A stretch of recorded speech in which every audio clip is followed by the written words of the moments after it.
Today we are in Psalm 14, or 13 in the Greek, verse 4. And if you've been tracking along with us, we spent several days in verse 3, where the basic summary is, everyone is bad. And now the psalmist is going to continue with first a question and then a statement about really a summary of what the foolish person, what evildoers are like. So let's begin. Uchi gnosontai pantes hoi ergazamenoi tein anamion. Hoi katesthiontes tan leon mu brose artu tan kyrion uk epikale santa. The syntax here can be a little bit tricky, at least at first blush, but once you figure out what everything's doing in the sentence, it does, or both of these sentences does make sense. Let's begin with this first line here, and we're going to start actually with the nominative. So you see the pontus there is nominative plural masculine, and it's buddied up with the hoi ergazamenoi, which from ergazomai, that means to work or to do, as you can probably tell with ergon there as the noun form. And this is going to be a nominative plural masculine present middle participle. And so it's substantival here with the article, so it's all who are doing.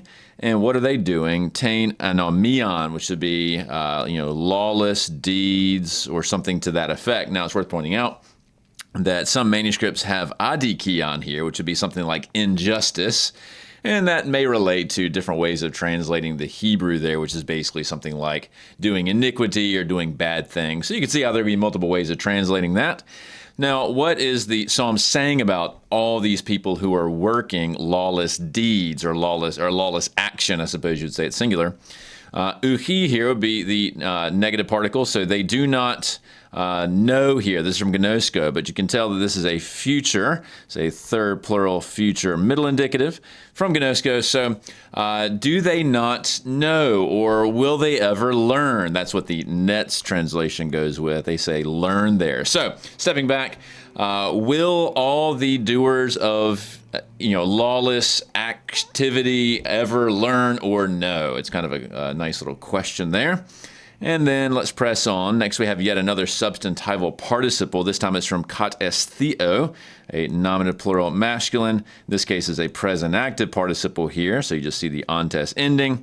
And once again, just one minor little variant note here. Some manuscripts and the parallel in Psalm 53 or 52 in the Greek, which I've mentioned in prior videos, is essentially a nice close parallel to this psalm without all the added stuff in verse 3. They scratch out that kots there, so they only have estheo. That's kind of interesting. Estheo, of course, means eat. What does kat estheo mean? This would be something like devour or consume entirely, something like that. So the ones who devour, tan la'an, that is my people there. Then we have this kind of interesting brose R2. Now, brosis here is the word for food. And even though this SEI ending, maybe that looks like a third singular future if you think this is a verb, this is actually just a slightly weird spelling of the dative singular feminine of this. Brosis with the IS ending there is going to be a little bit strange in its conjugation. So this is actually a dative, in food, and then it's of bread. And that is a kind of unusual way to capture what appears to be the Hebrew. And we don't have a lot of evidence for the underlying Hebrew other than the Masoretic, but the Masoretic actually has a verb here, which is they will eat bread. And so it appears that if this is what the original translator had in front of him, they're taking this verb here, a third plural, and they're kind of taking it as a dative noun, as the eating thing of bread, as opposed to they will eat bread. Some manuscripts maybe try to clarify it with an explicit preposition there to buddy up with the dative, and some of the Latin traditions will actually use something like as bread. So the ones who devour my people as though it were the food of bread. So it seems like folks are trying to grapple with maybe what's going on here with both the Hebrew and the Greek tradition. But anyhow, getting back to the main point at hand,